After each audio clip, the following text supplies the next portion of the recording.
and welcome to Soap Secrets. Now, we're going to be talking about Casualty because that's what we do. Claire Ruck, our resident expert, is joining me. Hi, Claire. Hi, Hannah. Now, Casualty. You've got a warning for viewers, haven't you? Yes. I'll be honest with you, this made me feel funny when I saw this, so I thought I'd best give a warning.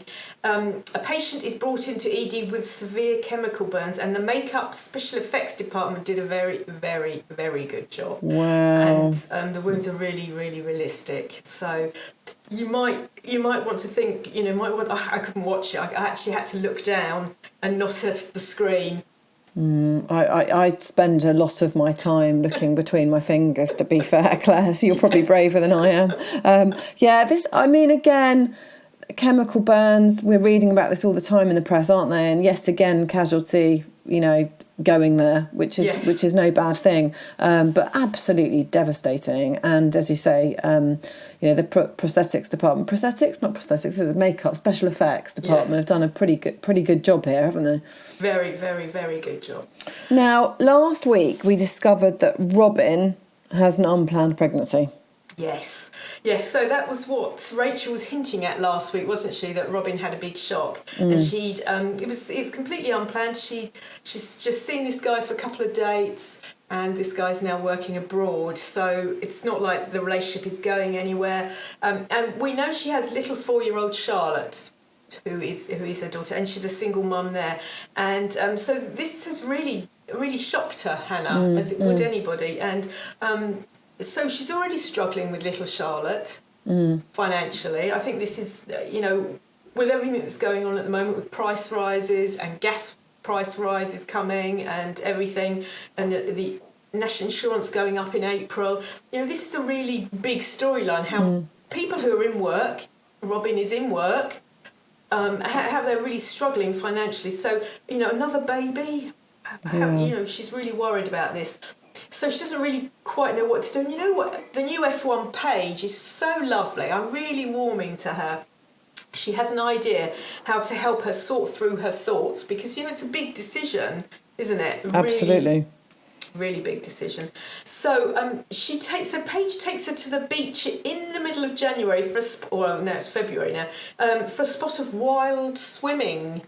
It's not quite wild swimming, but quite frankly, if you go into the sea in February, it's wild in my opinion.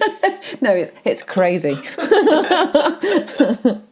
would you want to do that? No, I don't understand it. I'm a real cold bod. The idea of doing that makes me feel physically sick. I know it's got loads of really good healing properties and all that, but no, not for me. So lovely, lovely Paige.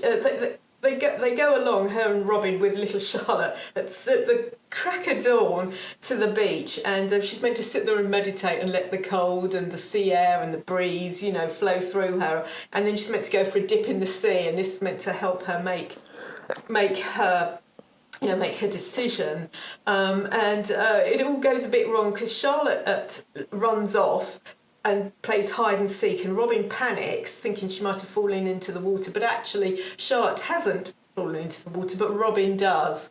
So, but she's all right, and Paige says, let's go for a hot chocolate. I think I'd need more than a hot chocolate after that. A brandy. Yes. She can't have one, can she? Oh, that's true. Of course she can't. She can only have a hot chocolate. So over hot chocolate, Robyn talks to Paige about how she feels about this pregnancy and how tight money is for her and her daughter Charlotte. And for Paige says, I'll pay for this breakfast, and it's not even a big breakfast. It's just sort of like croissants and a drink. But for 3 people, that's probably going to be £15-20. That's more than Robyn can afford. Yeah.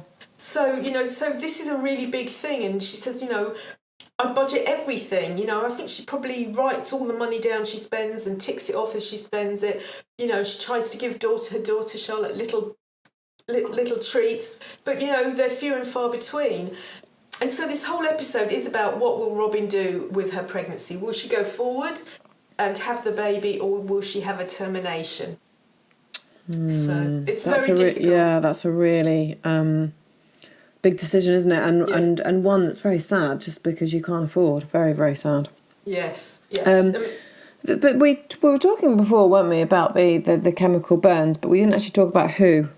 No. So this guy, Josh, he's brought in with horrific chemical burns. I think he was cleaning something and this thing, he dropped it and it splashed all over him, but virtually from his neck down. So it is full body. And things are looking very bleak for him, Hannah, very, very bleak. And Robyn has to comfort him. Robyn's really good at that. She's very gregarious and she talks to him. They have to, because he's in such pain. Robyn has to keep him calm, and she has to contact his ex-partner and asks Josh's ex-partner to bring their son to say goodbye to Josh. Will she manage to get through? Well, so he's dying. Things are looking bleak. He has, it's chemical burns from the neck down. I mean, as I said, it's very shocking, horrendous. These special effects. So he's got a couple of splashes on his face, but really it's from the neck down. His body is covered in a horrific burn, chemical burn. Gosh. So yeah, awful, absolutely awful. And will she get hold of the partner in time? Yeah. I suppose, and get Josh the closure that he needs. And I guess, of course, the big question is, what will Robyn's decision be? Yes, you'll have to tune in to find out, Hannah. I will certainly be doing that through my fingers. Moving on to Holby. We keep talking about this one ramping up for the finale, but several weeks ago you mentioned that Josh had been declining Claudia's calls and that we should keep an eye on this. Yes, do you remember that one? I do. It was just an odd thing. He just kept going, Claudia, and he kept, declining her calls, which, and so there was something obviously going on there, and this is where it comes to fruition when we saw that. So this week, Claudia, who is a physiotherapist in the hospital anyway, and as we remember, Claudia is Josh's buddy from the bulimia help group, self-help group. So Claudia is brought into Keller having drunk a noxious liquid in order to purge herself. Oh, God. And she had been faking that she had been doing well with her bulimia and was perhaps turning a corner, and clearly she hasn't. And actually neither has Josh. Josh is also really not coping with his bulimia. And this liquid that Claudia has drunk has caused enormous damage to her insides, including perforating her esophagus. And she's in really bad shape. She has sepsis and everything. Awful. And Josh is absolutely beside himself because he didn't reach out and help her. So this really knocks him for six. Really, to see this friend of his in such crisis and to have been driven to take a noxious liquid that is extremely harmful.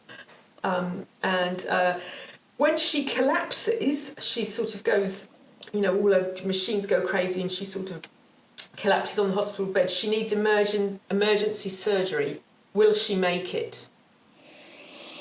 Awful. And for Josh's sake, as much as anything, you hope she does, because yes. He's in a bad place as well, and he'll blame himself. Yes. And last week we saw Madge tell Regina about Nikki doing the operation that obviously she wasn't qualified to do. And this week the hunt is on for the mole. Yes. As we know, that's Madge. Yeah. She's in quite a good place because she's part of the investigating team. Yeah, it's fine. Hannah, it's great. So she says to Fletch, no, I'll take on the nurses and I'll look into all the nurses. So she's able to keep her secret safe. So there is a big thing, Jack and Fletch. They're just absolutely shocked that someone would do this to tell Regina that Nikki had done this operation that she wasn't qualified to do, and she actually has been suspended. So it's quite serious. Yeah, absolutely. It's very, very serious. Yeah, it is very serious. So she's able to keep her secret safe for the moment. But of course, with Claudia coming in and being very unwell, Hannah, Josh has a meltdown. He has a massive meltdown. He does something absolutely outrageous. When they're operating on Claudia, he goes into the operating theatre unscrubbed to try and help out. Unscrubbed. So, there is, that's a massive infection risk, isn't it? Yeah. We all know about washing hands from the pandemic. Well, in operating theatres, you don't go anywhere unscrubbed. Of course you don't. So Madge reports him to Regina, and the team now know that the mole is someone on duty at that moment in that shift pattern. So they have been able to narrow down who this mole might be. So really, what has Madge done? Has she, will she be found out? What's her game? Well, she needed money, didn't she? She felt, we saw her having a cup of hot water and bringing her own tea bag out of her handbag a couple of weeks ago. And so she came in as Jack's, as part of Jack's team to bring the hospital round, but Jack's kind of been pushing her out, so she feels slightly unloved as well. That's not helping. It's not helping. It's not helping. And Amelia plays a part in this episode because we're wondering whether she's rushing into a heartbreak. Yeah. I think she is, don't you, Probably, Hannah? yeah. It's a soap, of course. It's a soap. So Amelia she's looking after Julia. We know exactly that they've had lots of IVF that failed. That she had a miscarriage not long ago, about a month, 6 weeks ago now, and so she's looking after Julia. And this week she suggests to Eli that they adopt her. Okay. And Eli is backpedaling a bit. He's trying to be more level-headed. I mean, it is. Who knows where it's going to go? Where will it all end? In tears, Claire. That's what I'm saying. It will definitely end in tears, I think. As my mum used to say when my brother and I were fighting, it'll end in tears. And on that very cheery note, that is all we have from the hospital wards this week. But we will be back next week with lots more gossip. We'll speak to you then.